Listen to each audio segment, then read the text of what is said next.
Raphael's rib was bothering him a little bit, so he sat out today, and James didn't go as much, but I think they're fine. And but it was quick shooting, nothing live, obviously, and walked through some stuff, did a little film work of them, and getting ready. So we'll practice tomorrow. We'll head out afterwards and get in tomorrow night. We'll walk through and shoot around there Saturday morning before the 4 o'clock game. So that's our schedule, and getting ready for that. The last couple players lost a few games over this year, but I imagine this is still the same sort of like Bray, Notre Dame. Yeah, I mean, obviously, it's playing Notre Dame's an important game for us. Always is, always has been. We've got a great game with them last year here at our place. A great game up at their place the year before. We've been in the ACC, but a lot of history and. But a lot of familiarity with them and how they play. Different personnel. They lost 2 unbelievably good old players last year, and it's amazing how things work. We're those 50-year guys and their careers and how they ended up and what kind of year they had as seniors. But there's still a lot of similarities, and style of play is pretty similar. And a lot of experience out there as well. So really a good team and a good challenge and a good opportunity for us. So we'll be ready to go.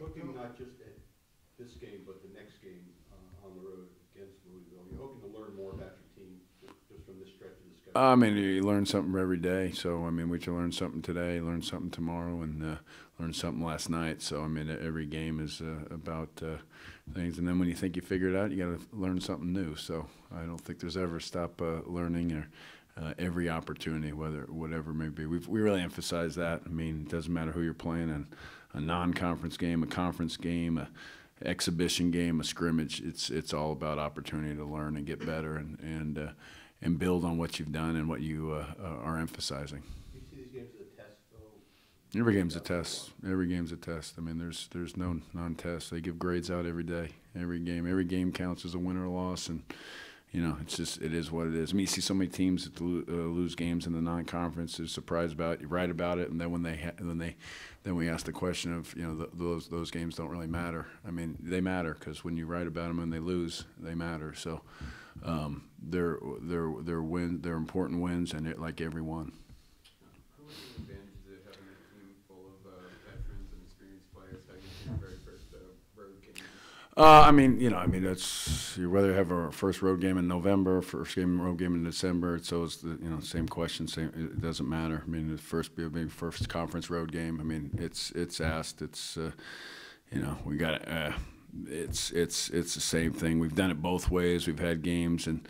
We had conference. We had the best record on conference over the years in the Big East on the road, and we hadn't played a road game. And everybody would ask that question. We'd have the best record, so it'll get asked, and if we win, it won't be asked, and if we lose, it'll be asked. So we've seen it both, and I think it's a game in November does not change your who you are in January. It'll be talked about, but I anticipate us playing well. I think we're on paper we look experienced until you look at the 3 graduate transfers and what do you count them as? Do you count them as seniors or do you count them as first-year guys? That's depends what article you want to write or what question you want to ask and how you want to think. But I think our guys bring experience. I think they've learned. Quicker than say a freshman would, but they had to learn differently. Raphael was all different, Lonzo different, and different ways of doing things. And they're not. And we had to explain, especially Lonzo, was like, you're not doing the wrong thing. It's just we got to get you on the same page, so we're all doing the same thing. Knowing what you know about experience, did it surprise you that losing 2 guys that played as many games as Grant and Connaughton that people still ranked or thought Notre Dame was going to be really good? They're good, but I'm just saying they've had some struggles that I don't think people anticipated. Like you can't take 2 experienced guys like that out of your lineup and not at least have some bumps in the road. Well, I think you could look at it because the year before when they didn't have Grant and he was suspended, they had the struggles. So you could look at that and then maybe think that there would be a drop. But you got a point guard as good as Jackson returning. I think that's the thing that you could overlook, and not overlook, but figure that you're going to have a guy that good coming back at the point guard that played that many minutes. And so, I can see why and why they are good and why people think that they would be good, because you got a point guard that's played so many minutes, and he was playing point. He was playing point to some degree. Obviously, Grant was the guy with the assist, the stats, but he was really an effective playmaker for them. Maybe a second option, but certainly now he's the first option. Jamel was in here talking a little bit about you guys offensively, and so they've kind of earned your trust. That you kind of loosen things up a little bit for them and let them play a little faster, because they protect the ball and don't just jack shots, but they pass the ball. Is that just some part of how you've evolved with this team? I think it's just, again, the rules have changed, so I think you got to change with the game, and we got personnel too. I think we've got a point guard that's experienced. I think Damon really pushes the ball. It was really an emphasis, and it was just, I think, guys getting better too.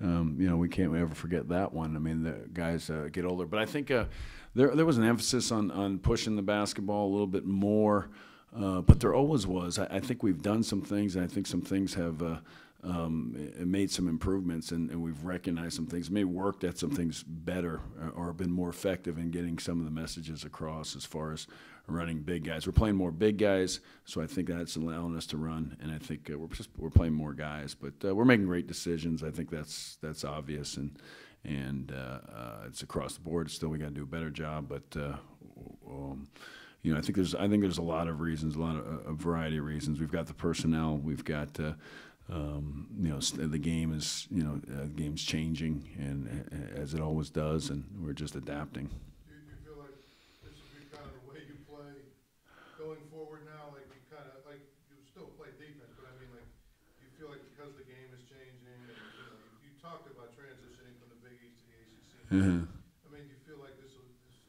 kind of how you will evolve into? I think there's just not as many low post, big bodied guys, and if you do have those guys, or if they're out there, they're one and done, or if they're that good. Now again, when I say one and done, those get talked about way too much, but 2 and done or 3 and done, or guys go and they're done by their own doing, with moving on, which happens more than the one and done that we talk so much about. But I think the size guys are not around as much, and I think that's opened up the game, and everybody has a stretch 4 now to some degree, and so that's opened up the game. And then just if you can't touch anybody, it's a different game, and I don't say that in a bad way. I'm just saying that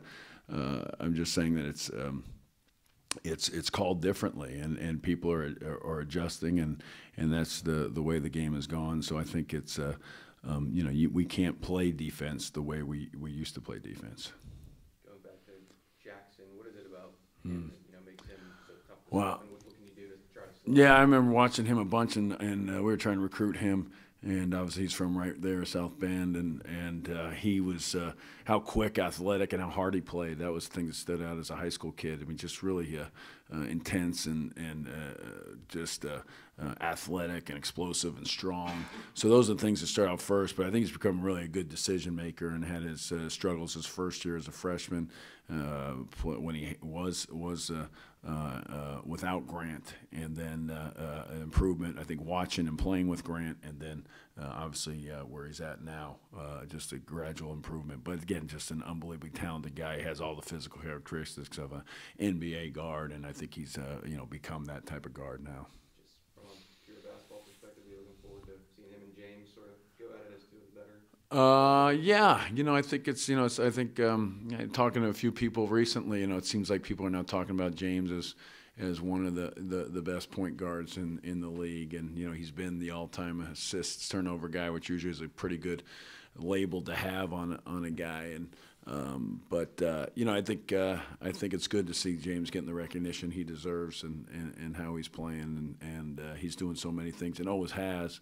And again, healthy and playing well. So much about what happens on the court is physical, but not turning the ball over. Mm-hmm. A lot of that is mental decision making. Yeah. How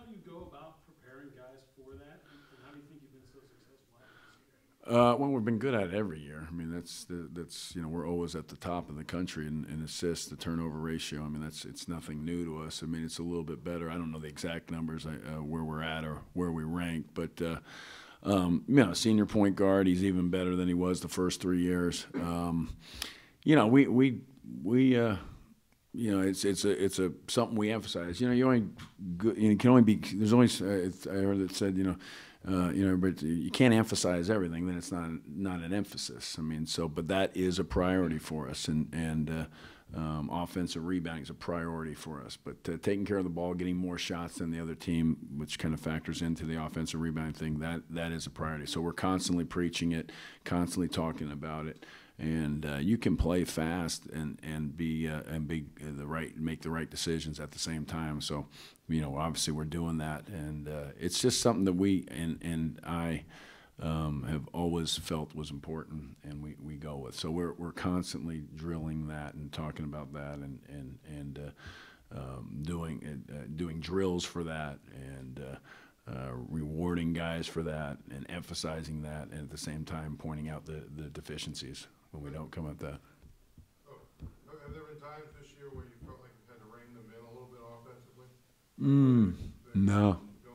I think it's funny. I mean, it's like we're telling them to run more, and we've always been telling them to run more. I mean, but sometimes you can only tell Aaron Gray to run faster so many times. I mean, there are certain limitations, and it